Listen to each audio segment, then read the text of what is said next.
Bismillahirrahmanirrahim. Assalamualaikum warahmatullahi wabarakatuh. Selamat siang teman-teman semuanya. Bagaimana kabarnya hari ini? Baiklah, pada kesempatan kali ini kita akan membahas satu materi ya.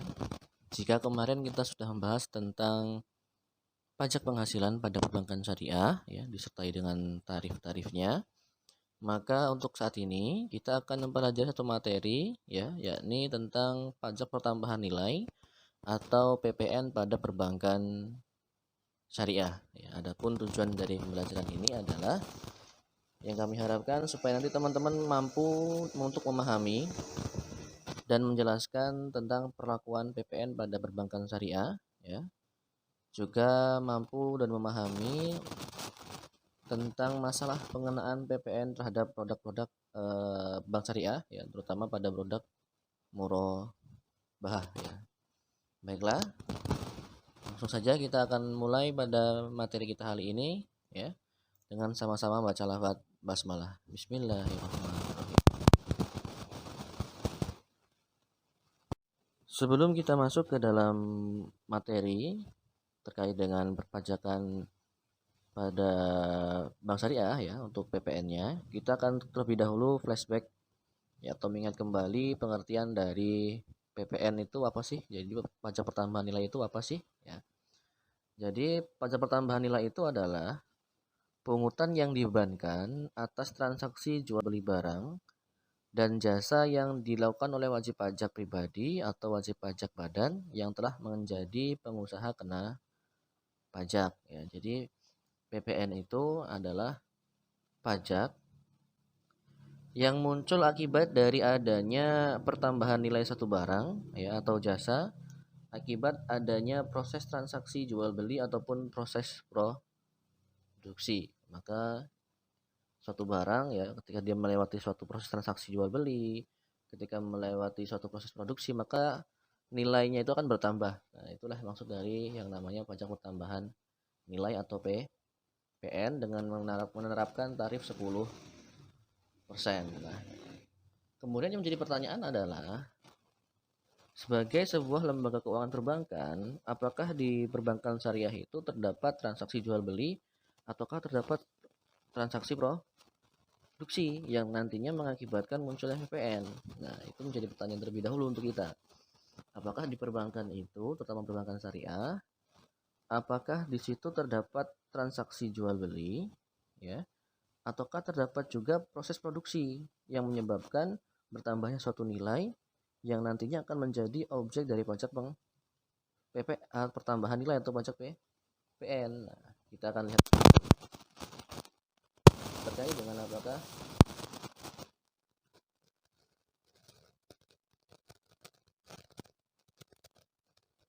di dalam bank. Salah satu produk yang dimiliki oleh perbankan syariah itu adalah produk murabahah ya. Kita akan bahas terlebih dahulu pengertian dari murabahah itu apa sih yang dijadikan sebagai salah satu produk di perbankan syariah. Secara bahasa itu murabahah berasal dari bahasa Arab ya, yang diambil dari kata ribhun ya, yang berarti adalah untung atau keuntungan. Sedangkan secara istilah ya, murabahah itu diartikan sebagai suatu proses jual beli ataupun suatu akad jual beli di mana keuntungan yang didapat oleh penjual akan diketahui oleh pihak pembeli. Nah, ini adalah pengertian dari murabahah, di mana jika terjadi suatu transaksi jual beli ya, maka modal yang dikeluarkan oleh penjual, kemudian keuntungan yang akan didapatkan oleh penjual itu diketahui oleh pihak pembeli. Nah, ini contohnya, si A membeli HP baru dari kota senilai 2 juta rupiah ya. Jadi si A ini mungkin pulang kampung ya dari kota yang dia kerja, dia membawa HP baru dengan nominal 2 juta rupiah ya. Kemudian si A ingin menjual HP-nya kepada si B dengan harga yang kemudian disepakati bersama di nominal 2 juta 200, di mana 2 juta ini adalah harga pokok dari si A membeli HP di kota sebelumnya ya. Kemudian 200.000 sebagai keuntungan yang diperoleh oleh si A dari si B. Nah, akad ini kemudian dinamakan sebagai akad murabahah, di mana modal dan juga keuntungan yang didapatkan oleh si A ini diketahui oleh si B, dan kemudian sama-sama menyepakati keuntungan si A di nominal 200.000 rupiah. Nah, dan transaksi yang seperti ini ternyata menjadi salah satu produk yang ditawarkan oleh perbankan syariah dalam bentuk pembiayaan. Nanti kita akan pelajari lagi terkait dengan murabahah pada perbankan syariah ya, dan bagaimana skema alur pelaksanaan murabahah pada perbankan syariah. Baik, kita lanjutkan. Setelah kita mempelajari tentang pengertian murabahah, sekarang kita masuk pada aplikasi murabahah pada perbankan syariah. Nah, ini pengertian murabahah sendiri ya didefinisikan dalam PBI atau Peraturan Bank Indonesia nomor tahun 2003 ya.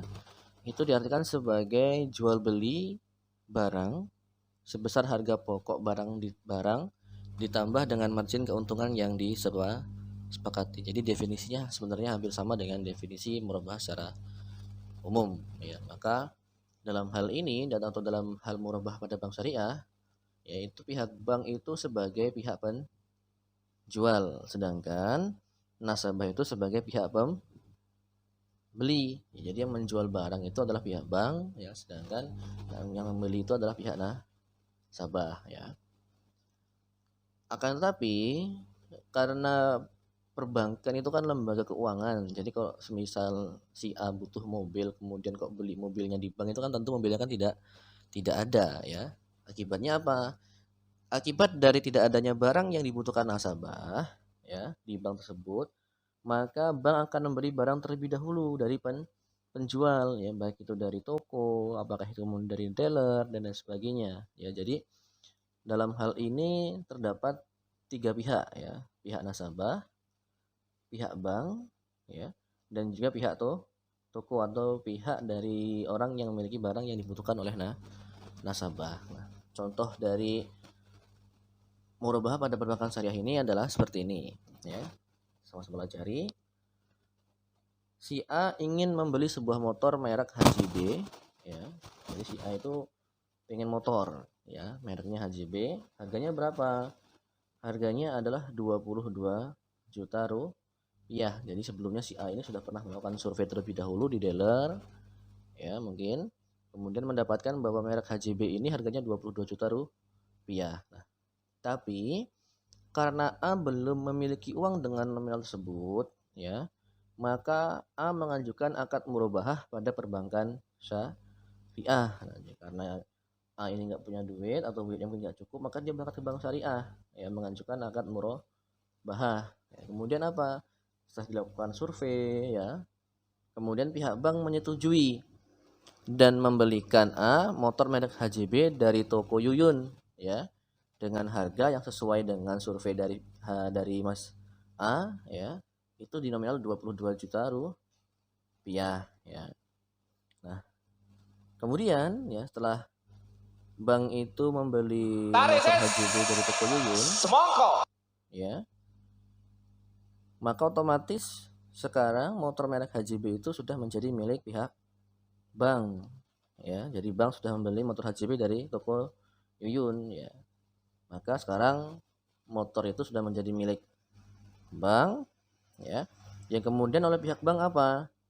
Dijual kembali kepada si A sebagai nasabah yang mengajukan untuk pembelian motor HJB. Nah, karena ini menggunakan akad murabahah, maka otomatis akan terdapat keuntungan yang didapatkan oleh akan ada keuntungan yang didapatkan oleh pihak perbankan syariah ya, sehingga kita asumsikan kalau harganya 22 juta, maka keuntungan yang akan didapatkan oleh pihak perbankan yang disepakati oleh si A itu ada di nominal 2 juta rupiah ya, sehingga apa? Total harga motor sekarang ini adalah 22 juta rupiah ya, harga pokok dari toko, kemudian ditambah keuntungan 2 juta yang akan didapatkan oleh pihak perbankan sehingga total harganya itu ada di nominal 24 juta rupiah ya. Itu contoh dari transaksi murabahah ya. Jadi si bank beli ke toko, kemudian toko menjual kepada bank, kemudian bank beli ke toko ya, kemudian bank menjual kepada nasabah ya. Sehingga nanti apa? Ketika ingin dilakukan pembayaran terhadap mau tersebut, maka si A nanti akan menyicil. Menyicilnya bukan lagi di nominal 22 juta, tapi menyicil di nominal 24 juta. Asumsikan dalam 1 bulan itu cicilannya 1 juta rupiah. Berarti nantinya si A akan membayar cicilan selama 24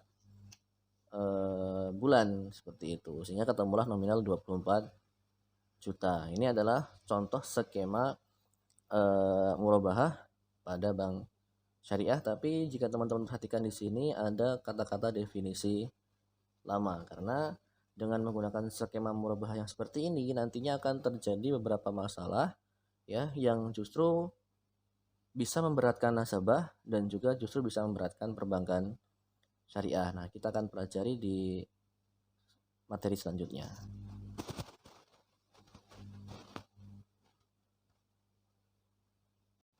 Setelah tadi kita mempelajari tentang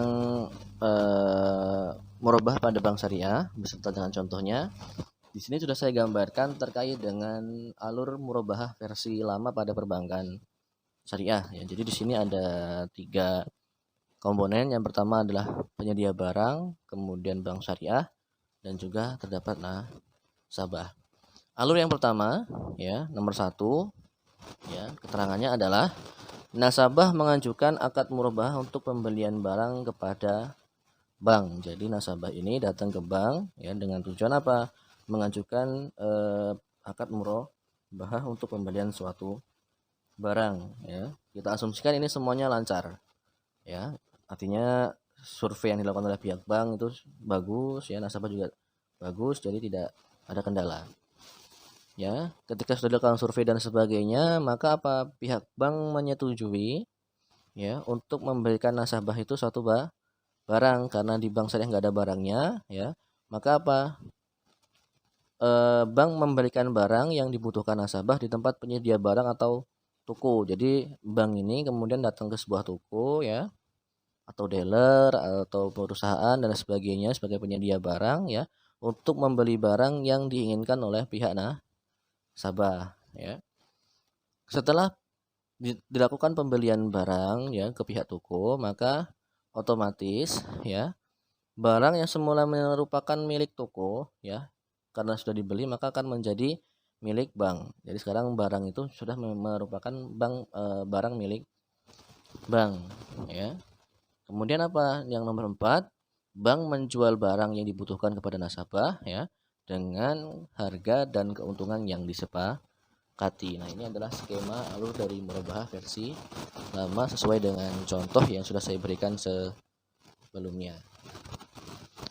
Jika kita perhatikan dengan seksama ya, maka di sini dia skema alur murabahah versi lama ini ya, maka kita akan menemukan 2 hal ya, yakni terjadinya proses jual beli sebanyak 2 kali terhadap satu barang ya. Jual beli yang terutama adalah terjadi antara bank syariah dengan toko ya, di mana toko sebagai penjual dan bank syariah sebagai pembeli ya. Kemudian jual beli yang kedua ya, yakni terletak pada antara bank syariah dengan nasabah, di mana bank syariah yang tadinya sebagai pembeli sekarang sebagai penjual ya, dan nasabah di sini sebagai pembeli. Jadi ada 2 kali transaksi jual beli terhadap satu barang yang sama ya. Jadi dengan menggunakan skema alur murabahah versi lama ini ya, nantinya akan terdapat 2 kali transaksi jual beli ya, antara penyedia barang dengan bank syariah, antara bank syariah dengan nasabah terhadap satu barang yang diinginkan oleh nasabah ya. Apakah kemudian dengan menggunakan transaksi double seperti ini akan menimbulkan efek ya? Tentunya akan menimbulkan efek ya. Untuk efek-efeknya ini adalah yang pertama,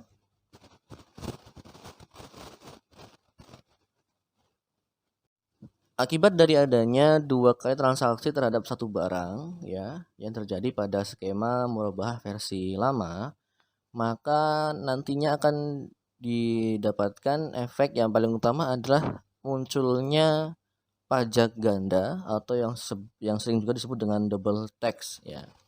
Yakni pajak yang dipungut ya antara pihak toko kepada bank syariah ya, dan juga pajak yang dipungut antara bank syariah kepada pihak nasabah karena terjadi dua kali transaksi jual beli ya. Padahal dalam peraturan undang-undang yang diterapkan ya di Indonesia mengenai pajak, tidak diperbolehkan satu barang dikenakan dalam dua pajak ya. Jadi satu barang itu tidak boleh dikenakan dalam dua pajak. Nah, inilah yang kemudian menjadi dilema ataupun menjadi permasalahan ketika kita menggunakan murabahah definisi lama ya, di mana definisinya adalah di sini adalah murabahah diartikan sebagai akad jual beli ya. Sehingga terjadi apa?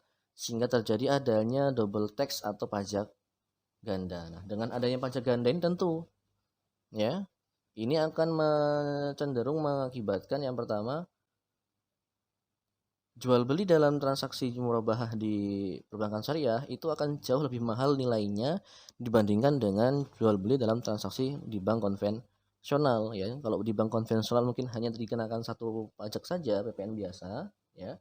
Sedangkan di bank syariah dikenakan dua PPN ya, PPN antara penjual antara toko dengan bank syariah dan juga antara bank syariah dengan nasabah. Nah, otomatis maka nominal dari harga barang tersebut juga akan semakin naik. Ya, akibatnya apa?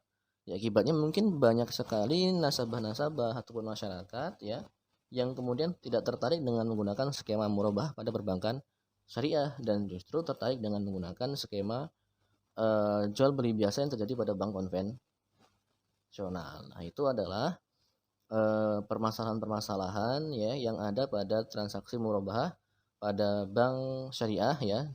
Jika kemudian kita menggunakan murabahah dengan definisi lama seperti itu. Nah, apakah ada solusinya ya?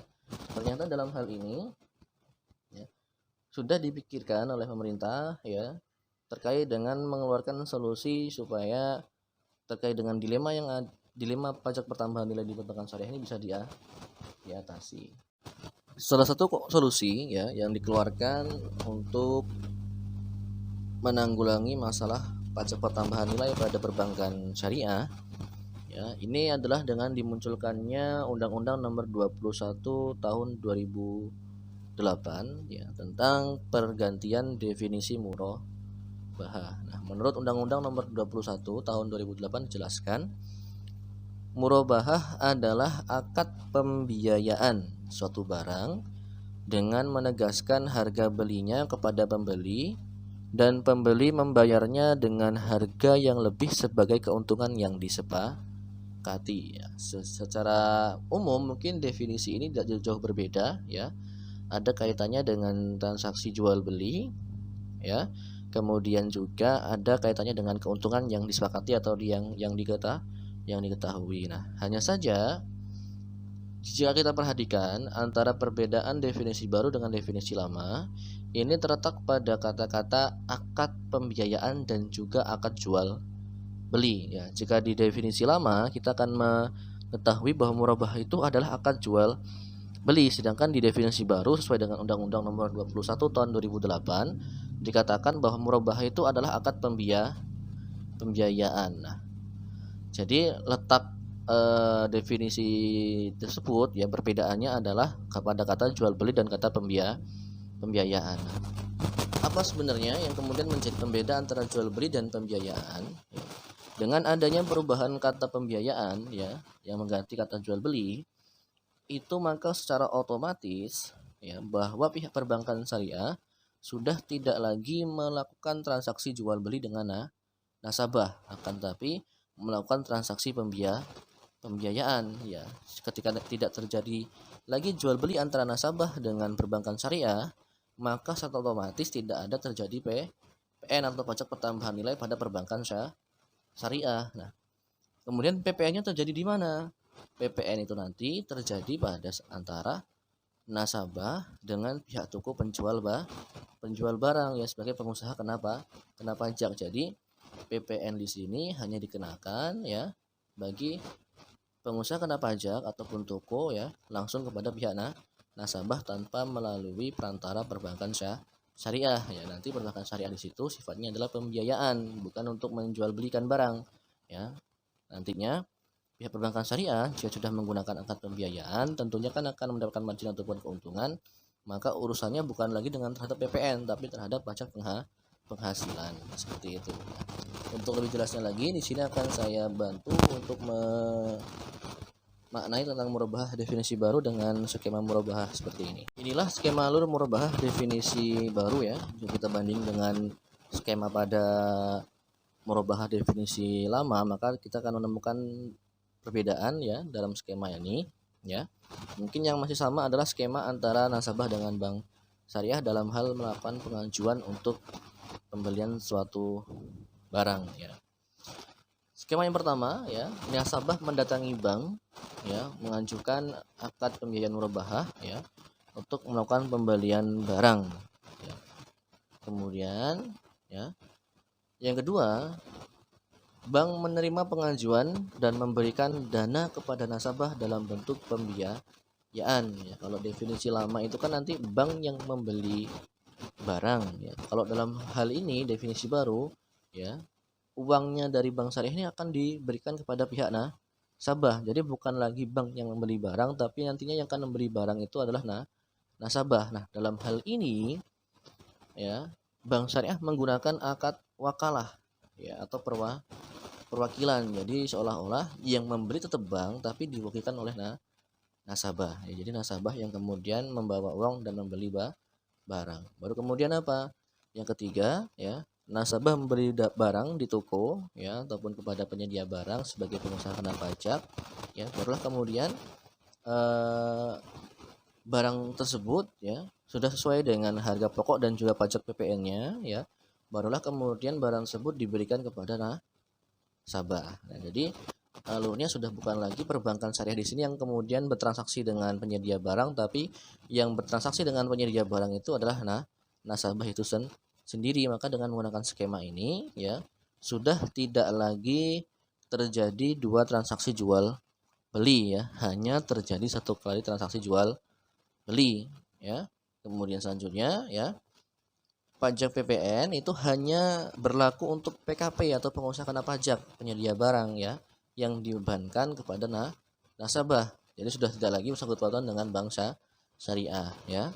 Kemudian yang selanjutnya, bank syariah sudah tidak lagi memungut pajak PPN dari nasabah ya, karena sudah tidak ada lagi transaksi jual beli antara bank syariah dengan nasabah ya, karena sifatnya adalah pembiayaan. Kalau sifatnya adalah pembiayaan ya, maka nantinya bank syariah ini sudah bukan lagi menerapkan PPN tapi menerapkan PH, karena keuntungan itu adalah penghasilan yang didapatkan oleh perbankan syariah. Nah, ini tadi adalah alur ataupun skema dari murabahah definisi baru yang memang secara umum tidak jauh berbeda dengan definisi yang lama, tapi kemudian jika kita pelajari secara rinci terkait dengan skema dan alurnya, maka kita akan mendapatkan perbedaan antara skema alur murabahah definisi baru dengan skema alur murabahah definisi lama ya, yang kemudian sangat berpengaruh sekali terhadap pengenaan pajak pertambahan nilai pada perbankan syariah. Akhirnya, setelah kita mempelajari terkait dengan materi PPN pada perbankan syariah ya, kita dapat menarik kesimpulan bahwa ternyata pada perbankan syariah itu tidak ada PPN atas transaksi murabahah ya. Jadi tidak ada PPN dalam transaksi murabahah pada perbankan syariah ya. Jadi kebanyakan pada perbankan syariah itu pajak yang ada di dalamnya itu adalah berkaitan dengan pajak penghasilan ya, karena memang di dalam perbankan syariah itu terjadi yang namanya pembiayaan, investasi dan deposito ya, yang lebih cenderung dikenakan pajak penghasilan daripada dikenakan pajak tambahan nilai. Nah, oleh sebab itu mungkin materi hari ini cukup sekian ya. Intinya dari itu semua tadi, teman-teman bisa memahami terkait dengan permasalahan-permasalahan yang ada pada perbankan syariah berkaitan dengan pajak pertambahan nilai ya. Intinya bahwa ternyata tidak ada PPN atas transaksi murabahah pada perbankan syariah. Nah, demikian materi yang dapat saya sampaikan terkait dengan PPN pada perbankan syariah. Saya ucapkan terima kasih kepada teman-teman semuanya, dan saya juga mengucapkan selamat Hari Raya Idul Fitri ya. Saya mohon maaf lahir dan batin jika memang selama ini ada kesalahan baik yang saya sengaja ataupun tidak saya sengaja. Taqabbalallahu minna wa minkum, taqabbal ya karim. Minal aidin wal faizin, mohon maaf lahir dan batin. Baiklah, assalamualaikum warahmatullahi wabarakatuh.